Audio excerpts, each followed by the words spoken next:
All right. Opening statement, then Zach. Yep. Well, felt a little bit like Groundhog Day, to be honest with you. Like FIU, dominate the game, not reflective in the scoreboard, not happy with the way the offense played in the second half of FIU and in the red area in this game, and the fans left at halftime. It all felt like Groundhog Day to me. Never going to apologize for a win. They're too hard to get. Same team that should have beat South Carolina last year in the opener. Really dominated the game. Not reflected in the score. I mean, we probably left 35 points out there on offense with 6 possessions inside the 10, primarily the goal line offense and 5 in. Dropped a touchdown pass, overthrew a touchdown pass, fumbled going in. And had the game in total control. It was just a matter of what the score would be. And, really expected a 45-52-7 type game at that point. And we didn't do it on offense. I mean, we won the time of possession 41.5 to 18.5. First downs 30-10. Had 310 yards rushing. Won the turnover battle 3-1. End of the half, beginning of the third, won 14-0. Good on third down, punt return for touchdown. 2 bad plays on defense. First play of the game was a dirty read for our linebacker. It was a outside zone read. We're not going to block the weak side defensive tackle. The guard blocked him, which meant it looked like outside zone, then came off late. And quarterback, so the linebacker went. The quarterback pulled the ball. There was nobody left. But the last third down and 1 should never happen. That's just an egregious missed assignment by the field end, who's got the quarterback and took the dive. So, got to make the plays on offense. Got to get better, period. All the way around. Got to get better. And we should get much better this week. Now, team we're going to play, Kennesaw State. Lost by 1 point to a Power 4 opponent last week. Brand new coach. High tempo offense. They can go at warp speed and they can slow it down. Defense, guys run around good. Held Wake Forest 9 points. I mean, they missed an extra point in a field goal. Lost 10-9. So we got to be ready to go. They beat Liberty last year when Liberty was undefeated. Their first team beat Liberty, the old staff. So, looking for improvement. Questions? Zach, coming left in his. Heard you talk about, just sort of like you compared a little bit to Florida International last year. Maybe this is almost a philosophical question, not just specific to ODU. But as a coach, how do you approach sort of digesting with your team a game where, maybe the underlying numbers say the score should have been different, but you could point to some good things in the performances. You can also point to some learning experiences, some things that need to improve, especially in week 1 when things are going to be a little I told the rusty. team in the locker room that wins are hard. Enjoy it, but not pleased with the way we play. With you guys, I put the game in perspective. With the team, the focus will be on what we put on tape and what we got to do to improve. So, not pleased. I can't imagine anybody on the team is pleased. And we got to get better. His on your left, and Matt Weaver. Well, yeah, you mentioned some of the red zone struggles, and Fernando talked about kind of a couple of throws he missed, but when you watched the tape, what were your kind of biggest takeaways, maybe especially in the run game when you got... Well, the first one you get down there, you got 1st and 1 at the 1. They jumped into a different front than they had shown the previous year, but still, you got to be able to gain a yard.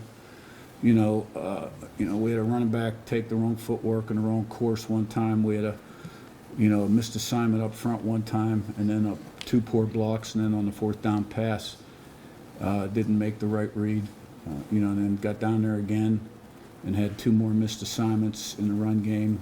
Had to settle for a field goal. Then we scored 2 touchdowns. Then we're really running the ball really well. We're up 27-7. And, they were running the clock in the second quarter. End of the second quarter, they're milking the clock. I mean, they were tired, they were gassed on defense. And, we threw a pass on 2nd and 6, and it was incomplete, put us in a 3rd and 6. And didn't make a great call on 3rd and 6. And then the last series, I thought that was pass interference on Surratt. They didn't call it. Sometimes the officials, feel like the game's over, they just want to get home.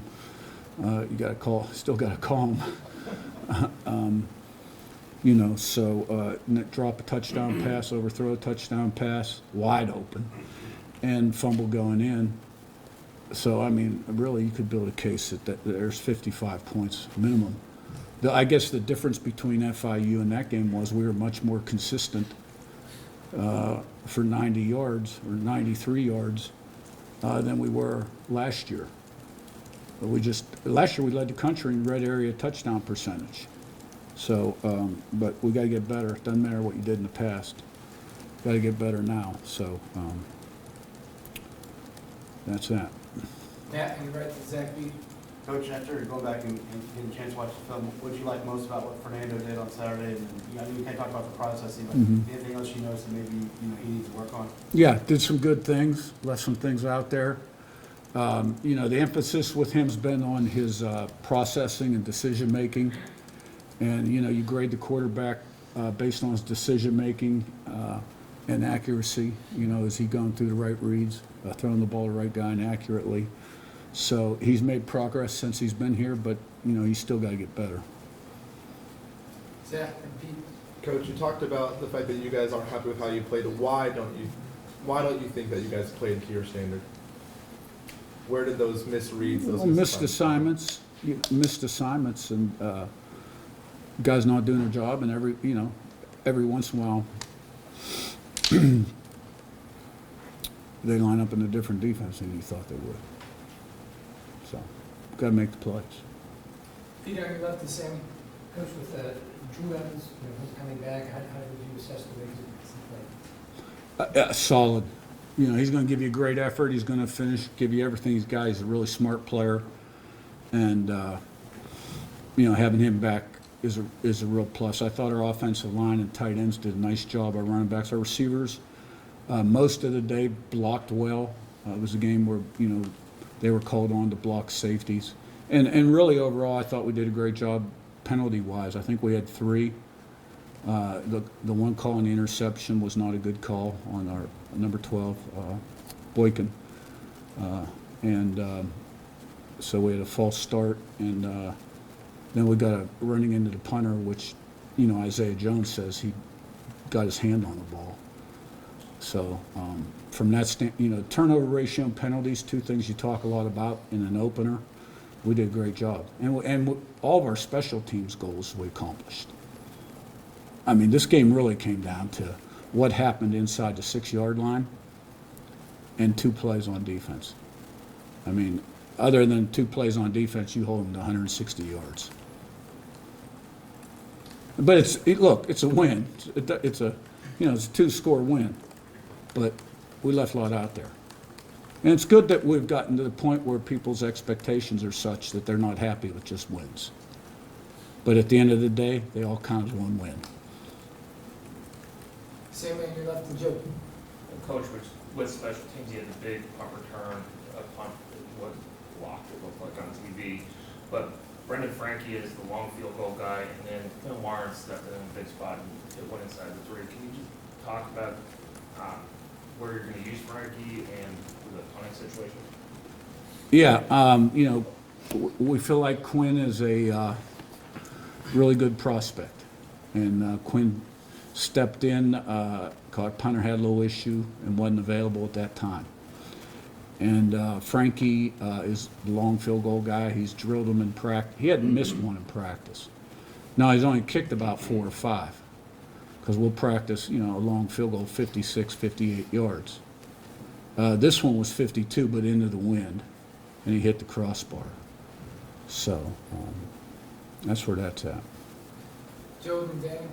You mentioned how you can't imagine anybody was really pleased from this win. When you had that talk with your team in the locker room, what was kind of the immediate after effect, kind of the reaction they had? I think they understood. Look, we had them where we wanted them. We just had to put the fork in them, and we didn't. So I don't wait around for their reaction. I'm the critiquer. Daniel in front and set. You've been high on Amari for a while. Where have you kind of seen him, evolve the last year and a half? And then you had him at Rover for the first half last year. Why did you move him back? Yeah, well, first of all, that's a guy that has not redshirted. So, he played as a freshman and started the whole season as a true sophomore. And we moved him back to strong safety because he's a really smart, instinctive player, and there's a lot of communication involved there. And it gave us the ability to put our best 5 on the field. So he's a really good football player that I think the sky's the limit. And, he'll get out what he puts in. He could be an outstanding football player.